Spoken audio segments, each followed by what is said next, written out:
Hello students. तो इस video में हमारे पास टू ब्लॉक प्रॉब्लम की सीरीज़ में ये क्वेश्चन अवेलेबल है। तो चलिए हम क्वेश्चन को समझ लेते हैं। क्वेश्चन में हमें दिया हुआ है कि हमारे पास में एक 5 kg का ब्लॉक है, 3 kg का ब्लॉक है और 3 kg ब्लॉक के ऊपर 10 न्यूटन का फोर्स लग रहा है। जो फ्रिक्शन कोफिशिएंट है बिटवीन 5 और 3 kg ब्लॉक उसको हमने नाम दिया है म्यू1, जिसकी वैल्यू है 0.3। और friction coefficient between ground and 5 kg block को हमने नाम दिया है म्यू2, जिसकी वैल्यू है 0.2। ठीक है, अब हमसे पूछा गया है find friction at all the contact surfaces and accelerations of the blocks. दोनों जो कॉन्टैक्ट सर्फेस है वहाँ पे फ्रिक्शन कितना होगा और दोनों ब्लॉक्स के इंडिविजुअली एक्सेलरेशंस कितने होंगे, ये हमको कैलकुलेट करना है। तो एक बार आप वीडियो को पॉज करके खुद से क्वेश्चन को ट्राई कर लीजिए, फिर उसके बाद में आप मेरे सॉल्यूशन को देखिए। तो चलिए हम सॉल्व करते हैं। देखिए, सबसे पहला स्टेप क्या होता है किसी भी न्यूटन्स लॉज ऑफ मोशन या फ्रिक्शन के क्वेश्चन को सॉल्व करने का, वो होता है फ्री बॉडी डायग्राम बनाना। तो यही काम हम करते हैं। तो 3 kg वाला जो ब्लॉक है इसके ऊपर 10 न्यूटन का फोर्स लग रहा है। 5 kg ब्लॉक के कारण एक नॉर्मल कॉन्टैक्ट आ रहा होगा, लेट्स से वो N1 है in the upward direction. Downward direction में ग्रेविटेशनल फोर्स लग रहा होगा 3g और फ्रिक्शन फोर्स आ रहा होगा 3 kg ब्लॉक के ऊपर लेफ्ट डायरेक्शन में Fr1। ठीक है, लेफ्ट में क्यों आएगा फ्रिक्शन फोर्स, ये मैं भी आपको एक्सप्लेन करूंगा। अब अगर 3 kg वाले ब्लॉक के ऊपर लेफ्ट में आ रहा है तो उसी के रिएक्शन में 5 kg वाले ब्लॉक के ऊपर राइट में आ जाएगा बाय न्यूटन्स थर्ड लॉ। तो ये हमारे पास में 5 kg वाले ब्लॉक के ऊपर Fr1 राइट में आ गया। ठीक है, और नॉर्मल कॉन्टैक्ट जो आएगा 5 kg वाले ब्लॉक के ऊपर from the ground, let's say वो अगर N2 है तो वो अपवर्ड डायरेक्शन में आएगा। और N1 जो है वो 3 kg वाले ब्लॉक के ऊपर जो N1 आया था इन द अपवर्ड डायरेक्शन, उसी का रिएक्शन है 5 kg वाले ब्लॉक के ऊपर इन द डाउनवर्ड डायरेक्शन। और डाउनवर्ड डायरेक्शन में ग्रेविटेशनल फोर्स भी लग रहा होगा 5g और लेफ्ट डायरेक्शन में लग रहा होगा Fr2। Fr2 है ग्राउंड से आने वाला फ्रिक्शन जो कि 5 kg वाले ब्लॉक के ऊपर लग रहा है। अब क्योंकि Fr1 5 kg वाले ब्लॉक के ऊपर राइट में लग रहा है तो Fr2 को लेफ्ट में लगना पड़ेगा। ऐसा क्यों होगा? क्योंकि Fr1 के कारण 5 kg वाले ब्लॉक की राइट में जाने की टेंडेंसी होगी, तो फ्रिक्शन जो ग्राउंड से आएगा वो लेफ्ट में आ जाएगा। तो ये हमने फ्रिक्शन के डायरेक्शन को समझ लिया 5 kg वाले ब्लॉक के ऊपर। अब क्वेश्चन ये खड़ा होता है कि 3 kg ब्लॉक के ऊपर फ्रिक्शन जो है वो लेफ्ट में क्यों आ रहा है और उसके रिएक्शन में 5 kg ब्लॉक के ऊपर राइट में क्यों आ रहा है, ये क्वेश्चन खड़ा होता है। इसको हम दो मेथड से समझ सकते हैं स्टूडेंट्स। पहला मेथड देखो, इंट्यूटिवली हम इसको यहाँ पे एनालाइज कर सकते हैं। अगर आप इन दोनों ब्लॉक्स को देखो, अगर इनके बीच में कोई फ्रिक्शन नहीं होता, यानी कि इनका जो कॉन्टैक्ट सरफेस है म्यू1 की वैल्यू अगर 0 होती तो क्या होता?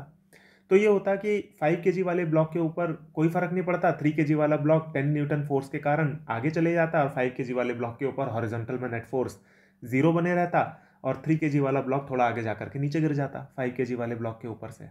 इस तरीके की कंडीशन होती।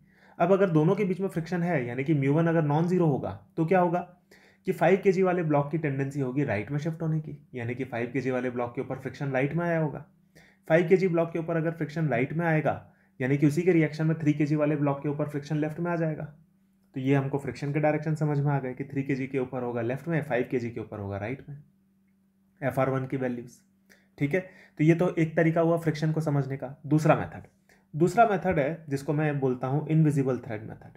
तो हम उसको भी समझ लेते हैं। अब ये जो इनविजिबल थ्रेड मेथड है ये मैंने आपको पिछले वीडियोस में जो कि मैंने इस लेक्चर सीरीज में बनाए हैं उसके अंदर मैंने समझाया है। तो अगर आपको इसको डिटेल में समझना है तो आप मेरे पुराने वीडियोस देखें इसी लेक्चर सीरीज़ के, उसमें आपको और डिटेल में मिल जाएगा। यहाँ पर मैं आपको ब्रीफ में समझा देता हूँ। तो देखिए 3 kg का ब्लॉक है, ये 5 kg का ब्लॉक है। हम इसके बीच में इमेजिन कर सकते हैं कि कुछ वर्टिकल इनविजिबल थ्रेड्स यहाँ पे बंधे हुए हैं। अब अगर आप 3 kg ब्लॉक के ऊपर 10 न्यूटन का फोर्स लगाओगे तो ये जितने भी थ्रेड्स हैं टेढ़े हो जाएंगे इस तरीके से। और अगर ये टेढ़े हो जाएंगे तो ये 3 kg वाले ब्लॉक को खींचेंगे पीछे लेफ्ट डायरेक्शन में और 5 kg वाले ब्लॉक को ये खींचेंगे राइट डायरेक्शन में। तो ये हमको फ्रिक्शन का डायरेक्शन मिल गया। फ्रिक्शन भी कुछ इसी तरीके से बिहेव करता है, रिलेटिव मोशन को अपोज करने की कोशिश करता है। ठीक है, तो ये हमको फ्रिक्शन का डायरेक्शन समझ में आ गया, फ्री बॉडी डायग्राम क्लियर हो गए। आगे सॉल्व करते हैं क्वेश्चन को। अब देखिए, जो इस सिस्टम के ऊपर फोर्सेज लग रहे होंगे हम उन फोर्सेज को एनालाइज करते हैं। Let's analyse the forces. तो हम यहाँ पे देख सकते हैं कि जो अप्लाइड फोर्स है जो सिस्टम को चलाना चाहता है वो तो है 10 न्यूटन, और हमको पता है दोनों ब्लॉक्स के बीच में फ्रिक्शन जो है वो लग रहा है Fr1 और ग्राउंड से आने वाला फ्रिक्शन है Fr2। तो क्यों नहीं हम इन Fr1 और Fr2 की लिमिटिंग वैल्यू भी कैलकुलेट कर लें, क्योंकि वो मोशन के अंदर कंट्रीब्यूट करती है लिमिटिंग वैल्यू। तो अप्लाइड फोर्स तो है 10 न्यूटन का। Fr1 की जो मैक्सिमम वैल्यू होगी वो हमको पता है म्यू1 N1 होगी। म्यू1 क्या है? दोनों ब्लॉक्स के बीच का फ्रिक्शन कोफिशिएंट। N1 क्या है? 3 kg वाले ब्लॉक के ऊपर आने वाला नॉर्मल। तो उसकी वैल्यू अगर हम यहाँ पे वैल्यूज पुटअप करते हैं तो वो आती है 9 न्यूटन। यानी कि Fr1 की, यानी कि दोनों ब्लॉक्स के बीच में जो फ्रिक्शन है उसकी जो लिमिटिंग वैल्यू है वो है 9 न्यूटन। लिमिटिंग वैल्यू मतलब मैक्सिमम वैल्यू। ठीक है, FR2 जो है वो ग्राउंड से आने वाला फ्रिक्शन फोर्स है जो कि 5 kg वाले ब्लॉक के ऊपर आ रहा है। उसकी जो मैक्सिमम वैल्यू होगी वो कितनी होगी, μ2 N2 क्या है, ग्राउंड से आने वाला नॉर्मल कॉन्टैक्ट फोर्स 5 kg वाले ब्लॉक के ऊपर, और N2 की वैल्यू कितनी होगी, 3 + 5 × g होगी। तो यहाँ पे हम ये बोल सकते हैं μ2 की वैल्यू रख दो, μ2 की वैल्यू है 0.2 और N2 की वैल्यू है 3 + 5 × g। तो यहाँ से हमें मिल जाता है कि जो FR2 की है उसकी मैक्सिमम वैल्यू होगी 16 न्यूटन। अब देखो ये जो तीन डेटा हमारे पास में आ गए हैं, अप्लाइड फोर्स, FR1 मैक्स और FR2 मैक्स, इनको अगर हम कंपेयर करें तो हमारे पास में ये रिजल्ट आता है कि अप्लाइड फोर्स जो है वो FR1 मैक्स से तो ज़्यादा है लेकिन FR2 मैक्स से कम है। इसका मतलब क्या है, देखो इसको अब आप ध्यान से समझो। इसको हम इस तरह से समझ सकते हैं कि अगर आप 5 kg वाले ब्लॉक को कंसीडर करो तो 5 kg वाले ब्लॉक के ऊपर अगर आप FR1 की मैक्सिमम वैल्यू भी लगा दो जो कि है 9 न्यूटन, अगर आप उसकी मैक्सिमम वैल्यू भी लगा दो तो तब भी वो FR2 की मैक्सिमम वैल्यू को एक्सीड नहीं करेगी। यानी कि 5 kg वाले ब्लॉक की तो चलने की कोई पॉसिबिलिटी नहीं है। यहाँ से हमको ये समझ में आता है कि 5 kg वाला ब्लॉक जो है वो तो डेफिनेटली रेस्ट पे ही रहेगा। तो A5 यानी कि एक्सेलरेशन ऑफ 5 kg ब्लॉक ये तो जीरो ही आने वाला है, क्योंकि FR1 की मैक्सिमम वैल्यू भी FR2 की मैक्सिमम वैल्यू से छोटी है। यानी कि 5 kg वाले ब्लॉक को तो FR1 चला ही नहीं पाएगा, क्योंकि FR2 की मैक्सिमम वैल्यू जो है वो FR1 की मैक्सिमम वैल्यू से ज़्यादा है। तो यानी 5 kg वाला ब्लॉक स्टेशनरी रहेगा। तो ये बात हमको समझ में आ गई। अब अपन 3 kg ब्लॉक को एनालाइज करते हैं। तो अब देखो 3 kg वाला ब्लॉक जो है वो ऐसा लगेगा जैसे ज़मीन पर रखा हुआ है, स्टेशनरी सरफेस पर रखा हुआ है, क्योंकि 5 kg वाला ब्लॉक तो चलने ही नहीं वाला। तो अब हम ये देखते हैं कि 10 न्यूटन और FR1 की जो मैक्सिमम वैल्यू है इसमें कौन सा फोर्स बड़ा है। तो देखो 10 न्यूटन जो है वो FR1 की जो मैक्सिमम वैल्यू है वो तो 9 न्यूटन है। तो यानी कि 10 न्यूटन जो है वो 9 न्यूटन से बड़ा है। तो इससे हमको समझ में आता है कि 3 kg वाला ब्लॉक तो चलेगा, क्योंकि 10 न्यूटन जो है वो 9 न्यूटन से बड़ा है, जो कि फ्रिक्शन की मैक्सिमम वैल्यू है 3 kg वाले ब्लॉक के ऊपर जो लग सकती है। ठीक है, तो यानी कि 3 kg वाला ब्लॉक जो है उसका एक्सेलरेशन होगा नॉन जीरो और 5 kg वाले ब्लॉक का एक्सेलरेशन होगा जीरो। यहाँ से हमको एक और चीज़ें समझ में आती है कि FR1 जो होगा वो होगा काइनेटिक, क्योंकि 3 kg वाला ब्लॉक तो चल रहा है, और FR2 जो होगा वो होगा स्टैटिक फ्रिक्शन, क्योंकि 5 kg वाला ब्लॉक चल ही नहीं रहा है। तो FR1 जो है वो काइनेटिक होगा, FR2 स्टैटिक होगा। 3 kg वाला ब्लॉक का एक्सेलरेशन नॉन जीरो होगा, 5 kg वाले ब्लॉक का एक्सेलरेशन जीरो होगा। ये सारी चीज़ें हमको यहाँ पे समझ में आ गई। तो चलिए हम इनको नेक्स्ट स्लाइड पे समराइज कर लेते हैं।